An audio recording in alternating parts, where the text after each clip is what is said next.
ونؤمن به ونتوكل عليه ونعوذ بالله من شرور أنفسنا ومن سيئات أعمالنا من يهده الله فلا مضل له ومن يضلله فلا هادي له ونشهد أن لا إله إلا الله وحده لا شريك له ونشهد أن سيدنا ومولانا محمدا عبده ورسوله أما بعد فأعوذ بالله من الشيطان الرجيم بسم الله الرحمن الرحيم وجعلوا لله أندادا ليضلوا عن سبيله قل تمتعوا فإن مصيركم إلى النار.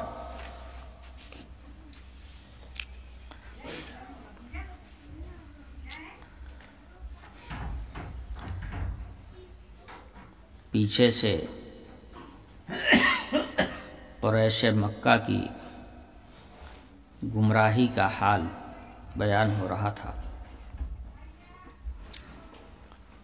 جس کو اللہ پاک نے ارشاد فرمایا کہ ان لوگوں نے اللہ کی نعمت کو کفر سے بدل دیا، یا اللہ کی نعمت کی شکر گزاری کو ناشکری سے تبدیل کر دیا، اور انہوں نے اللہ کا شریک بنا ڈالا۔ اللہ جیسا دوسری ذوات کو، دوسری ارواح کو بھی انہوں نے اللہ جیسا سمجھ لیا۔ نتیجہ اس کا کیا ہوگا؟ لِيُضِلُّوا عَن سَبِيلِهِ، اس میں دو قراءتیں ہیں، لِيَضِلُّوا عَن سَبِيلِهِ کی بھی قراءت ہے اور لِيُضِلُّوا بِهِ عَن سَبِيلِهِ کی بھی قراءت ہے۔ پہلی صورت میں ترجمہ ہوگا کہ انہوں نے اللہ کا شریک اور اللہ کا ہمسر بنا ڈالا تاکہ یہ خود بہک جائیں، راستے سے ہٹ جائیں۔ دوسری صورت لیُضِلُّوا عَن سَبِيلِهِ کا ترجمہ ہو جائے گا تاکہ یہ لوگوں کو راہ حق سے بھٹکا دیں۔ حاصل دونوں کا ایک ہی ہے، راہ حق سے بھٹک جانا، سیدھی پٹری سے اتر کر دوسرے رخ پر چل پڑنا۔ یہ نتیجہ کس کا ہے؟ اللہ تعالی کا شریک بنا لینے کا نتیجہ ہے۔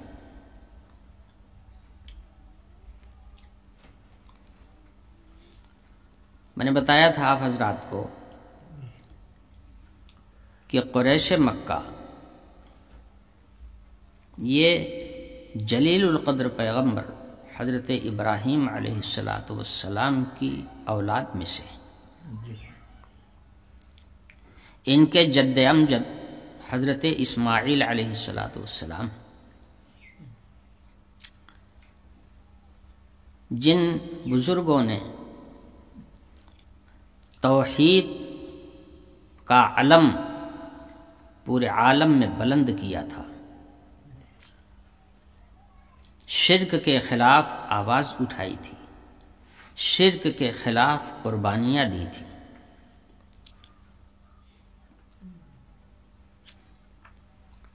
حضرت ابراہیم علیہ السلام کی قوم نے حضرت ابراہیم علیہ السلام کے خلاف جب اقدام کیا اور نمرود نے آگ تک میں پھینکوایا، قصور کیا تھا؟ بس ایک بات تھی کہ بتوں کی مذمت کرنا چھوڑ دو، ہمارے بتوں کو برا بھلا کہنا چھوڑ دو، اور اگر باز نہیں آتے ہو تو پھر تمہیں آگ میں جھونک دیا جائے گا۔ اپنے موقف سے نہیں ہٹے، جو حق تھا اس کا اعلان کرتے رہے۔ نمرود نے جھکوا دیا، اس کو منظور کر لیا تھا۔ جس کے باپ دادا کی اتنی بڑی بڑی قربانیاں ہوں رد شرک کے لیے، وہ توحید کا مرکز بنائے، اس ایسے مقدس لوگوں کی اولاد اگر پھر اسی شرک میں چلی جائے تو کس قدر افسوسناک بات ہے۔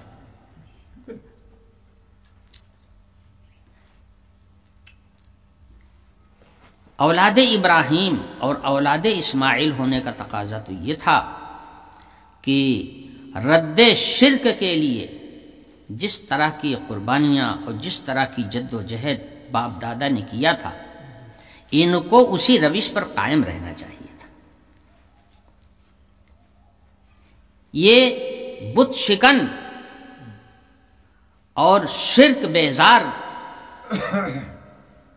لوگوں کی اولاد تھے، انہیں شرک بیزار ہونا چاہیے تھا، مگر ہوا یہ کہ الٹا یہ خود شرک میں جا پڑے۔ کافی زمانے تک یہ توحید پر قائم رہے۔ میں نے بتایا تھا آپ کو کہ نئی بدعت ایجاد کرنے والے لوگ جب پیدا ہو جاتے ہیں تو مذہب برباد ہو جاتا ہے۔ پہلا شخص عمرو ابن لحا آیا ان کے بیچ میں، اور اس نے عقلی گھوڑے دوڑانے شروع کیے۔ علماء نے لکھا ہے کہ شرک کا آغاز دنیا میں ہی اس طرح سے ہوا ہے، ہر زمانے میں شرک کا آغاز جو ہوا ہے وہ ہوا ہے کس طرح سے۔ دیکھیے، ایک بنیادی چیز یہ ہے کہ دین نقلی ہے، عقلی نہیں۔ اس بات کو ہمیشہ ذہن میں رکھیے، دین نقلی ہے، عقلی نہیں۔ نقلی کا مطلب وہ نقلی نہیں جو اصل کے خلاف ہوتا ہے، نقلی کا مطلب یہ ہے کہ یہ دین اللہ پاک کے پاس سے آیا، اس کو منتقل کیا اللہ کے بندوں تک حضرت جبریل علیہ السلام نے۔ حضرت جبریل علیہ السلام سے یہ دین رسولوں کے پاس آیا، پھر رسولوں سے منتقل ہوا ان صحابہ کی طرف، صحابہ سے پھر منتقل ہوا تابعین کی طرف، پھر تبع تابعین کی طرف۔ اس لیے نقلم بعد نقل، ایک کے بعد دوسرے کی طرف دین منتقل ہوتا چلا آیا۔ اب دین کو ہم پرکھیں گے کس طرح سے کہ دین ہے کہ نہیں ہے۔ اگر پیچھے سے اس کی نقل چلی آ رہی ہے، ہم بہت زمانے کے بعد پیدا ہوئے لیکن ایک سلسلہ ہے دین کے منتقل ہونے کا، متوارثاً دین منتقل ہوتا ہوا چلا آ رہا ہے، اور اس کے ثبوت، اس کے شواہد ملتے ہیں کہ یہ عمل جو آج ہم کر رہے ہیں یہ اس رسول کے زمانے میں تھا جس رسول کے پر ہم ایمان رکھتے ہیں۔ اگر نقل سے یہ ثابت ہو جائے کہ یہ عمل رسول کے زمانے میں تھا تو وہ دین ہے، اور اگر رسول کے زمانے سے اس کی کڑی نہیں ملتی تو وہ دین نہیں ہے، گمراہی ہے۔ چاہے جتنا بڑا اس پہ دینداری کا دعویٰ کیا جائے، اور چاہے جتنا دینداری کا اور دین ہونے کا ٹھپا لگایا جائے، مگر وہ دین ہے ہی نہیں۔ نبی پاک صلی اللہ علیہ وسلم نے فرمایا تھا کہ صحابہ کو مخاطب کر کے فرمایا تھا، من یعش منکم بعدی فسیری اختلافا کثیرا، جو لوگ میرے بعد زندہ رہیں گے وہ دیکھیں گے کہ میری امت کے اندر بھی بڑا اختلاف پیدا ہو جائے گا، دینی امور کے سلسلے میں اختلاف شدید پیدا ہو جائے گا۔ ایک دوسرے کی مخالفت کرے گا تو ایسے وقت میں تم کیا کرو گے؟ ادھر بھی عالم ادھر بھی عالم، ادھر بھی دیندار ادھر بھی دیندار، اب یہ سمجھنا مشکل ہو جائے گا کہ ہم کس کو صحیح سمجھیں کس کو غلط سمجھیں، دشوار ہو جائے گا نا۔ حضور نے ایک کسوٹی بیان فرما دی، چونکہ حضور ہی فرما رہے ہیں کہ اختلاف میری امت کے اندر پیدا ہوگا، اب اس اختلاف میں تم صحیح راہ کو پاؤ گے کیسے؟ حضور نے فرما دیا فَعَلَيْكُمْ بِسُنَّتِي وَسُنَّتِ الْخُلَفَاءِ الرَّاشِدِينَ، لازم پکڑ لینا میرے طریقے کو اور میرے خلفائے راشدین کے طریقے کو۔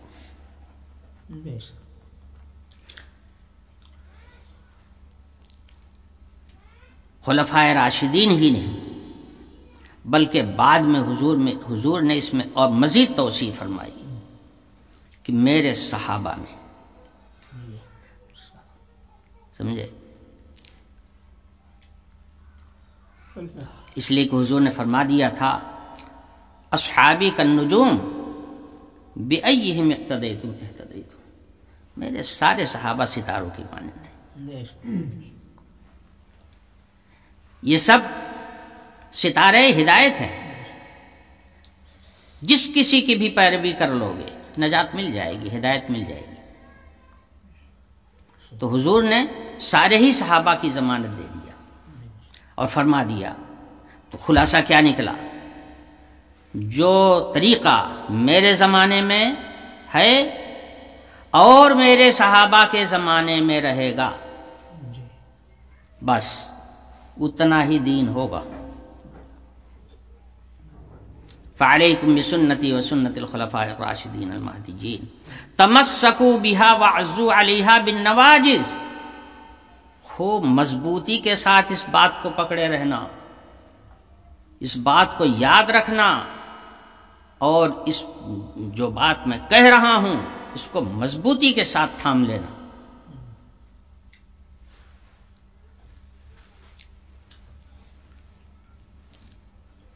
تو فعلیکم بسنتی وسنت الخلفاء الراشدین، اور آگے حضور نے ایک بات اور فرمائی وَإِيَّاكُمْ وَمُحْدَثَاتِ الْأُمُورِ، نئی نئی جو پیداوار ہوگی دین کے اندر ان سے بچنا۔ وَإِيَّاكُمْ وَمُحْدَثَاتِ الْأُمُورِ، نئی پیداوار جو ہوگی دین کے اندر، جو نئے نئے مولوی نئے نئے مفتی پیدا ہوں گے اور نئی نئی باتیں ایجاد کریں گے مصلحت کے نام پر، حکمت کے نام پر، بس اس پر نظر رکھنا اور اس سے اپنے آپ کو بچانا۔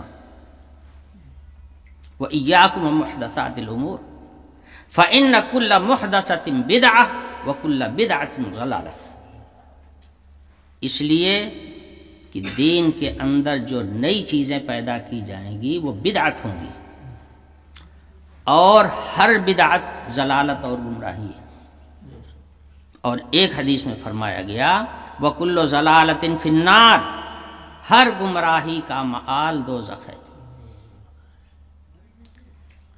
تو میں اس پر عرض کر رہا تھا کہ ہمارا دین جو ہے نقلی ہے، عقلی نہیں ہے۔ جب اس میں عقل کا گھوڑا دوڑایا جائے گا اور نقل کو چھوڑ دیا جائے گا، یہیں سے گمراہی پیدا ہو جائے گی۔ جتنی قومیں گمراہ ہوئی ہیں سب عقلی گھوڑا دوڑانے کی وجہ سے گمراہ ہوئی۔ جب تک نقل پر دار و مدار رہا کہ بھائی جو کام ہم آج کر رہے ہیں یہ صحابہ کے زمانے میں ایسے ہی تھا کہ اور کچھ تھا، پھر نبی کے زمانے میں یہ ایسا ہی تھا کہ اس کے خلاف تھا۔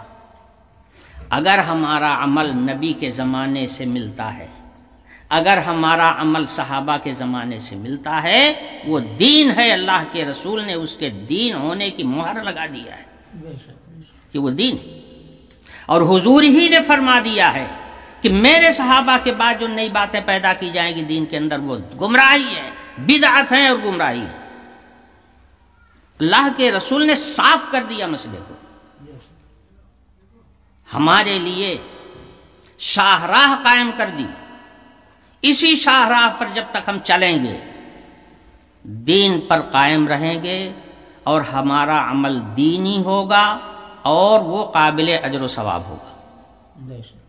لیکن اگر ہم عقل کا گھوڑا دوڑائیں گے، مصلحت بینی، حکمت کے نام پر نئی نئی راہیں اور نئے نئے شوشے چھوڑیں گے اور نئی نئی چیزیں ایجاد کریں گے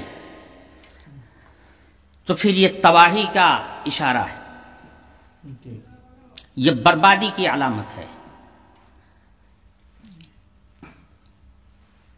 توحید اصل ہے دنیا میں، اس لیے کہ پہلا شخص جو اس دنیا میں آیا ہے وہ اللہ کا نبی تھا، اور اللہ کے جتنے پیغمبر آئے ہیں، جتنے نبی آئے ہیں، وہ سب کے سب توحید پرست تھے۔ اللہ ایک ہے، وہی ساری کائنات کا مالک ہے، وہی خالق ہے، اور وہی ساری کائنات کے سنبھالنے کے لیے کافی ہے۔ اس کو کسی مزدور کی اور کسی ہیلپر کی ضرورت نہیں ہے، اس کو کسی تعاون کی، کسی کی مدد کی ضرورت نہیں ہے، وہ خود اکیلا کافی ہے ہر چیز کے لیے۔ وَهُوَ عَلَىٰ كُلِّ شَيْءٍ قدیر، وہ ہر چیز پر قدرت رکھتا ہے۔ تو جب عقلی گھوڑا دوڑایا جائے گا تو پھر اس کا نتیجہ گمراہی نکلے گا۔ میں نے عرض کیا کہ یہ جو پبلک ہے یعنی سارے انسان، ان کا سب سے پہلا باپ توحید پرست تھا، حضرت آدم علیہ السلام کی اولاد۔ اگر عقلی گھوڑا نہ دوڑایا گیا ہوتا اور نقل پر لوگ چلتے تو جیسے حضرت آدم علیہ السلام نے چلایا اس پر چلتے، اس کے بعد دوسرے پیغمبر آئے، جب انہوں نے اللہ کا پیغام سنایا تو اس پر چلتے، اسی پر چلتے رہتے، کبھی شرک آتا ہی نہ اس میں۔ پھر شرک آیا کہاں سے، اس کو تلاش کرنا ہے۔ علماء نے لکھا ہے کہ لوگوں نے اپنی عقل سے یہ فیصلہ کیا کہ اتنی بڑی کائنات، 7 زمین 7 آسمان، اتنی بڑی کائنات کو ایک اللہ اکیلے کیسے چلائے گا؟ اس کو بھی تو کوئی مددگار چاہیے۔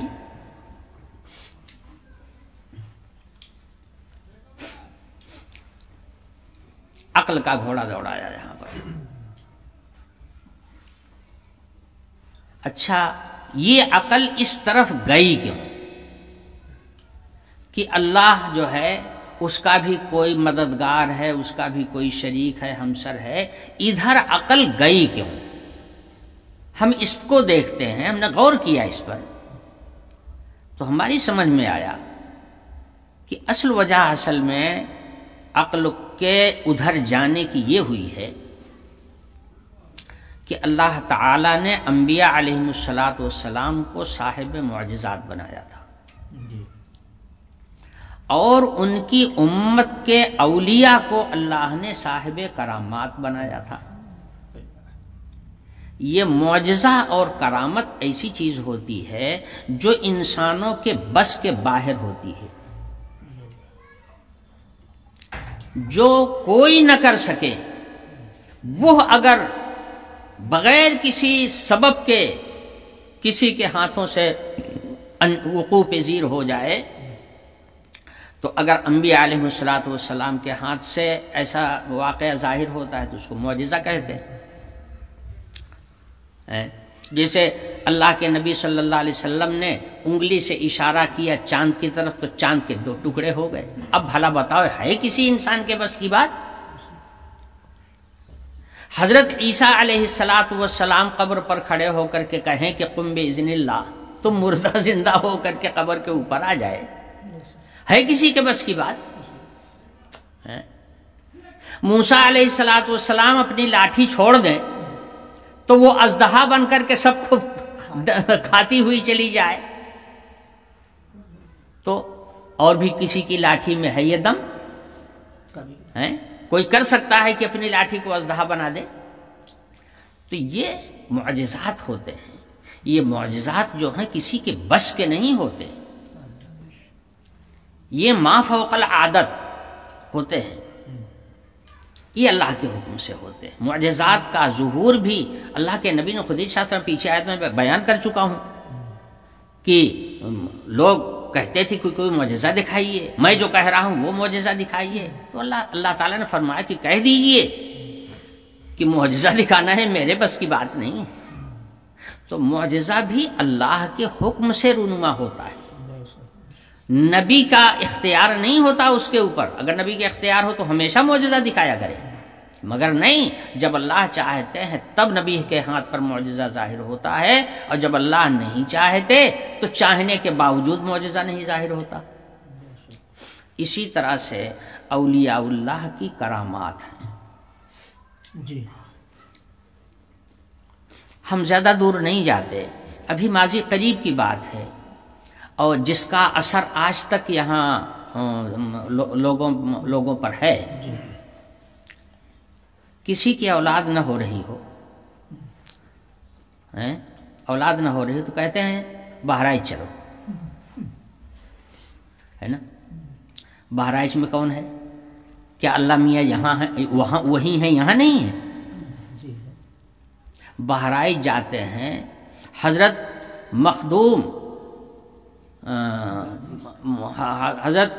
مخدوم شاہ کا نام کیا، سید سالار مسعود غازی رحمۃ اللہ علیہ، حضرت سید مسعود غازی رحمۃ اللہ علیہ کے مزار پر جاتے ہیں۔ کیوں؟ اس لیے کہ وہ صاحب کرامات بزرگ تھے، ان کی زندگی میں اس قسم کے خرق عادات رونما ہوئے کرتے تھے، اس کا اثر لوگوں پر آج تک ہے کہ جب کسی بڑی پریشانی میں مبتلا ہوتے ہیں تو چاہے ہندو ہو چاہے مسلمان، سب بھاگتے ہیں بہرائچ کی طرف۔ اسی طرح سے کسی بڑی مشکل میں پھنس جائیں اور یہاں سے کام نہ چلے تو کہتے ہیں اجمیر چلو۔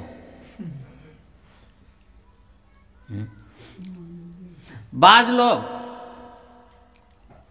حضرت شیخ عبد القادر جیلانی رحمۃ اللہ علیہ کے یہاں پہنچ جاتے ہیں اپنی مصیبتیں لے کر۔ یہ کیوں؟ اصل میں یہ وہ بزرگ ہستیاں ہیں، اور ایسی بزرگ، یہ تو میں نے بتایا کہ اس زمانے کی ہیں، ورنہ پچھلی امتوں میں بھی ایسے ایسے اہل اللہ اور بزرگان دین گزرے ہیں۔ ہر مذہب کے زمانے میں اولیاء رہے ہیں، ہر امت میں اولیاء رہے ہیں۔ اللہ تعالیٰ نے اولیاء کو تو بھیجا ہی ہے دین کی خدمت کے لیے اور دین کی تائید کے لیے، تو اولیاء اللہ ہمیشہ ہر زمانے میں رہے ہیں۔ انبیاء کے بعد ان کی امتوں میں اولیاء پیدا ہوتے رہے۔ تو اپنے اپنے زمانے، تو میں یہ کہہ رہا تھا کہ لوگ بھاگ بھاگ کر کے حضرت خواجہ عبد القادر جیلانی کے یہاں، حضرت خواجہ اجمیری کے یہاں یا بہرائچ کاہیں کو جاتے ہیں؟ اس لیے کہ ابھی تک وہ شہرت چلی آ رہی ہے کہ یہ وہ بزرگان دین ہیں کہ جس کے لیے دعا کر دیتے ہیں اس کا کام ہو جاتا ہے۔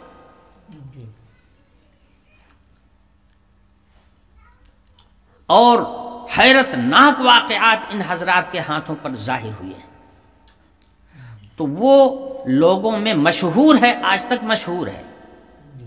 تو یہ جانتے ہیں کہ جیسے وہ اپنی زندگی میں یہ سارے کام کر دیا کرتے تھے، ایسے ہی مرنے کے بعد جب ان کی روح کی طرف ہم متوجہ ہوں گے تو اگر انہوں نے ہمارے لیے دعا کر دیا تو ہمارا کام بن جائے گا۔ خلاصے کلام یہ ہے کہ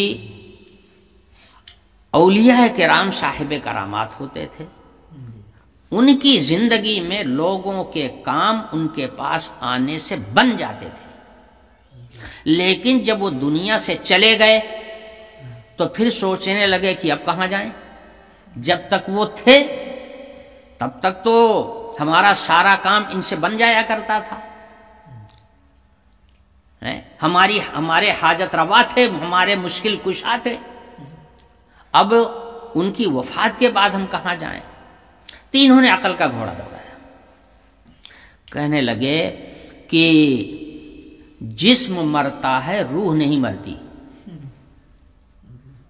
روح تو سب کی جسم سے الگ ہو جاتی ہے، روح رہتی ہے، جسم جو ہے، روح جو ہے جسم کو چھوڑ دیتی ہے، بس اسی کا نام ہے موت۔ تو یہ اولیاء کرام بھلے دنیا سے چلے گئے مگر ان کی روحیں تو ہیں، اور قبر سے روح کا تعلق یہ حدیث سے بھی ثابت ہے کہ روح جو ہوتی ہے اس کا قبر سے تعلق رہتا ہے۔ آخر اس حدیث میں ہے نہیں جس میں حضور نے ارشاد فرمایا کہ مومن سے سوال و جواب کرنے کے بعد حساب کتاب ہونے، یا سوال و جواب کرنے کے بعد میں مومن کی قبر میں جنت کی کھڑکی کھول دی جاتی ہے جی، اور مومن کو کہہ دیا جاتا ہے کہ سو جاؤ۔ اب وہ راحت اور آرام کی نیند سوتا رہتا ہے۔ کافر سے حساب کتاب لینے یا کافر سے سوال و جواب ہونے کے بعد میں اس کی قبر میں دوزخ کی کھڑکی کھول دی جاتی ہے، تو آخر یہ جنت کی کھڑکی کاہے کے لیے کھولی جاتی ہے؟ اس کی راحت ہی کے لیے تو کھولی جاتی ہے۔ دوزخ کی کھڑکی کاہے کے لیے کھولی جاتی ہے؟ اس کو سزا دینے کے لیے، اس کے عذاب کے لیے ہی تو کھولی جاتی ہے۔ پتہ چلا کہ روح کا تعلق قبر سے رہتا ہے، یہ ہے عقلی چیز۔ تو اب عقل سے سوچا کہ روح رہتی ہے اور روح کا تعلق قبر والے سے رہتا ہے، اور یہ حق بھی ہے۔ تو انہوں نے کہا بس اب ان کی قبر پر جب ہم چلیں گے اور ان سے کہیں گے، منت سماجت کریں گے، دعائیں کریں گے ان کے وسیلے سے، تو ہمارا کام بن جائے گا۔ کچھ دنوں تک تو یہ سلسلہ رہا، اور کچھ دنوں کے بعد میں پھر اس کی تصویر تیار کر لی گئی، مورت بنا لی گئی۔ پتھر، پچھلے زمانے میں کاغذ کی تصویریں تو بنتی نہیں تھی، پتھروں پر لوگ تصویریں بناتے تھے، انہوں نے ان بزرگوں کی تصویر بنا لیا اور کہنے یہ لگے کہ چونکہ ان روحوں کی طرف ہماری توجہ ٹھیک سے ہو نہیں پاتی ہے، بھائی روح دکھائی تو پڑتی نہیں، آدمی دکھائی پڑتا ہے، چیز جو مجسم ہوتی ہے وہ دکھائی پڑتی ہے، اس کی طرف توجہ کرنا آسان ہوتا ہے، لیکن جو چیز دکھائی نہیں دے رہی ہے اس کی طرف توجہ کرنا کہاں آسان رہتا ہے، بڑا مشکل ہوتا ہے۔ آپ دیکھتے نہیں ہیں کہ نماز کے اندر کھڑے ہوتے ہیں، توجہ تو اللہ کی طرف ہونی چاہیے، مگر اللہ چونکہ آنکھوں کے سامنے نہیں ہے اس لیے توجہ جو ہے بھٹکتی رہتی ہے، ادھر سے ادھر بھاگتی رہتی ہے۔ تو انہوں نے کہا کہ ہماری توجہ ان بزرگان دین کی روح کی طرف قاعدے کے ساتھ متوجہ رہے، اس کے لیے انہوں نے تصویر بنائی۔ تصویر بنائی، اب اس تصویر کی حیثیت اتنی ہی تھی کہ وہ قبلہ توجہ تھا، سمجھے؟ وہ قبلہ توجہ تھا، قبلہ سمجھ کر کے انہوں نے تصویر کو سامنے رکھا۔ وہ لوگ جنہوں نے شروع میں بزرگوں کی تصویریں بنائیں اور بزرگوں کے نام کے بت تیار کیے، ان کا صاف کہنا یہ تھا کہ ہم ان سے نہیں مانگتے، ہم ان کے ذریعے سے خدا سے مانگتے، ان کو تو ہم نے اپنا سفارشی بنایا ہے، ان سے دعائیں لیں گے، ان کو خوش رکھیں گے تو یہ اللہ تعالیٰ کے دربار میں ہماری سفارش کر لیں گے، ہمارا دنیا کا کام بھی بن جائے گا اور آخرت میں بھی ہماری نجات ہو جائے گی ان کی دعاؤں سے۔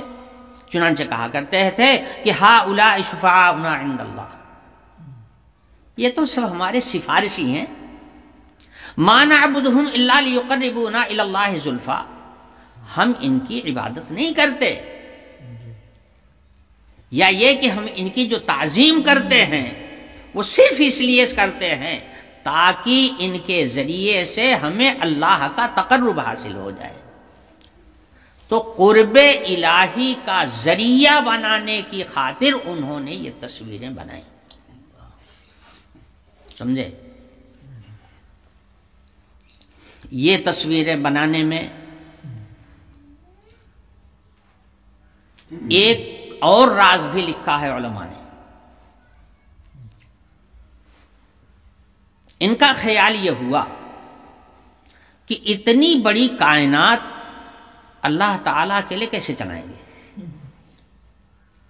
ہو نہ ہو ان بزرگوں کی مدد اللہ تعالیٰ لیتے ہیں، یا اپنی الوہیت میں اللہ تعالیٰ نے ان لوگوں کو شریک بنایا ہوا ہے، اور پھر اس کی مثال دیا۔ جیسے بڑا بادشاہ جو ہوتا ہے وہ چھوٹی چھوٹی ریاستوں کو گورنروں کے حوالے کر دیتا ہے، حکومت تو بادشاہ کی ہوتی ہے پورے ملک پر، مگر جو گورنر کا دائرہ ہوتا ہے وہاں پر ساری حکومت اور ساری ذمہ داری اور سارا نظم و نسق جو ہوتا ہے وہ گورنر کے ہاتھ میں ہوتا ہے۔ گورنر چاہے سیاہ کرے چاہے سفید کرے۔ اس کی مثال میں آپ کو بتاؤں ایسی ہے، جیسے ہندوستان میں جب انگریزوں کی حکومت تھی تو بادشاہ جو ہوتا تھا وہ برطانیہ میں رہتا تھا، اور ہندوستان کے اندر حکومت وائسرائے کرتا تھا۔ یہ وائسرائے جو ہوتا تھا یہ بادشاہ کا بھیجا ہوا قاصد ہوتا تھا، یا بادشاہ کا مقرر کیا ہوا اس کا نائب ہوتا تھا، وزیر سمجھ لیجئے کہ بادشاہ کا وزیر ہوتا تھا۔ تو پورے ہندوستان میں ساری ذمہ داریاں اسی کی ہوتی تھیں، جس کو چاہے سزا دے، جس کو چاہے انعام دے، جس کو چاہے ریاست دے، جس سے چاہے ریاست چھین لے، غرض کی پورا عمل دخل اس کے ہاتھ میں ہوتا تھا، لیکن اصل مالک وہ بادشاہ ہوتا تھا۔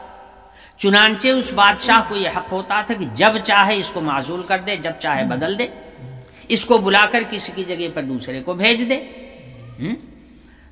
تو اصل حاکم جو ہے وہ بادشاہ تھا، اور نیچے کا کام اور نیچے کی ساری ذمہ داریاں سنبھالنے کے لیے وائسرائے مقرر تھا۔ تو ان لوگوں نے اپنا عقلی گھوڑا دوڑا کر کے یہ فیصلہ کیا کہ ان بزرگوں سے جب ایسے ایسے امور صادر ہوتے ہیں، اگر کسی کے بچہ نہیں ہے اور یہ کہہ دیں تو بچہ ہو جائے، کوئی بیمار ہے یہ دم کر دیں تو اچھا ہو جائے، کوئی بڑی پریشانی میں بڑی مصیبت میں مبتلا ہے وہ یہ اگر اس کے لیے دعا کر دیں تو اس کی ساری مصیبت دور ہو جائے، اس کا مطلب یہ ہے کہ یہ اللہ تعالی کے درباری ہیں، یہ اللہ کے مقرب لوگ ہیں، اللہ جتنا ان کی سنتا ہے اتنا کسی کی نہیں سنتا، اس لیے ان کو خوش رکھو، ان کی خوب عزت کی جائے، ان کی خوب تعظیم کی جائے، اور ان کو اتنا خوش رکھا جائے کہ جتنا یہ خوش رہیں گے اتنا ہی بادشاہ ہے، جو بڑا بادشاہ ہے اس کے دربار میں اگر ہماری کوئی ضرورت ہوئی تو یہ ہماری سفارش کر دیں گے۔ ارے بھائی آپ یہی نہیں دیکھ رہے ہیں کہ اگر وزیر اعظم سے ملنا ہو آپ کو تو تلاش کرتے ہیں کہ کوئی آدمی ایسا ہے کہ جس کا تعلق وزیر اعظم سے ہو۔ ارے وہاں کاہے کو جاتے ہیں، آپ اپنی کوتوالی میں دیکھ لیجئے، آپ کا کوئی معاملہ کوتوالی میں پہنچ جائے جی تو اب کوتوال سے آپ کو کام ہے تو ڈائریکٹ تھوڑے آپ جائیں گے، آپ ڈائریکٹ نہیں جائیں گے، جانتے ہیں کہ ڈائریکٹ جائیں گے تو وہاں گھسنے بھی نہیں پائیں گے، سننا سنانا تو دور کی بات ہے، اندر بھی نہیں جانے پائیں گے، سنتری جو ہے وہ ڈنڈا مار کر کے بھگا دے گا۔ تو آپ تلاش کرتے ہیں کہ کوئی ایسا آدمی مل جائے جو کوتوال صاحب کا قریبی ہو، اس سے اس کے تعلقات ہوں، اس کا نزدیکی ہو، تو آپ اس کے وسیلے سے پھر کوتوال کے پاس جائیں گے۔ کسی کا وسیلہ لگا کے آپ ڈی ایم کے پاس جائیں گے، کسی کا وسیلہ لگا کے آپ ایس پی کے پاس جائیں گے، بغیر وسیلے کے جانے کی ہمت نہیں ہوگی۔ تو ان لوگوں نے کہا جیسے ہم دنیا میں یہ دیکھ رہے ہیں کہ بڑا حاکم جو ہوتا ہے وہ چھوٹے چھوٹے حاکم اپنے رکھتا ہے نیچے، اور نیچے والے جو ہیں بغیر اس کے وسیلے کے بڑے حاکم تک نہیں پہنچ سکتے، تو بلا شبہ یہ جو صاحب کرامات اولیاء کرام ہیں یقیناً یہ اللہ کے برگزیدہ ہیں، اور اللہ تعالیٰ نے ان کو اپنی الوہیت میں شریک کر لیا ہے، تبھی تو جو انہونی ہوتی ہے وہ ان کے ہاتھوں سے ہو جاتی ہے۔ اس کا مطلب یہ ہے کہ الوہیت میں یہ اللہ تعالیٰ کے شریک ہیں، ایسے ہی جیسے بادشاہ کا شریک ہوتا ہے وائسرائے، وزیر اعظم کا رازدار اور وزیر اعظم کا جو معاون اور مددگار ہوتا ہے وہ جگہ جگہ کا ڈی ایم اور ایس پی ہوتا ہے۔ یہ تھی ان کی عقل۔ اس عقلی گھوڑے کو دوڑانے کا نتیجہ یہ ہوا کہ انہوں نے ان اولیاء کرام کو اللہ کی الوہیت میں اور اللہ کی خالقیت اور مالکیت میں انہوں نے ان کو حصے دار سمجھ لیا۔ یہی ہے وَجَعَلُوا لِلَّهِ اندادا۔ اچھا، اب ان بزرگوں سے جب تک زندہ تھے تب تک تو فیض ملتا رہا، لیکن جب دنیا سے چلے گئے تو انہوں نے کہا کہ چونکہ روح نہیں جاتی، روح رہتی ہے، تو اس روح سے تعلق قائم کرو۔ تو روح سے تعلق قائم کیسے ہوگا، روح کی طرف توجہ کیسے ہوگی؟ تو قبلہ توجہ انہوں نے بتوں کو بنا دیا۔ اب بتوں کی انہوں نے تعظیم کرنا شروع کیا، اور بتوں کی حیثیت ان کے یہاں بس اتنی ہی تھی کہ یہ بت جو ہیں، دیکھو بت جو ہوتا ہے خود بت نہیں پوجا جاتا، بت کسی نہ کسی بزرگ کے نام پر بنایا جاتا ہے، سمجھے؟ پچھلے زمانے میں بھی اور آج کے زمانے میں بھی جس کو یہ لوگ بزرگ مان لیتے ہیں اسی کے نام کا بت تیار کرتے ہیں۔ تو حقیقت میں وہ اس بت کی عبادت نہیں ہوتی، بلکہ اس بت کے پردے میں اس کی عبادت ہوتی ہے جس کے نام کا وہ بت ہوتا ہے۔ اس طرح سے انہوں نے بزرگوں کی ارواح سے تعلق رکھنے کے لیے اور ان کی خدمت اور ان کی عزت بڑھانے کے لیے، ان کی خوشنودی حاصل کرنے کے لیے بت بنائے گئے۔ اسی کی تردید میں قرآن نازل ہوا، سمجھے؟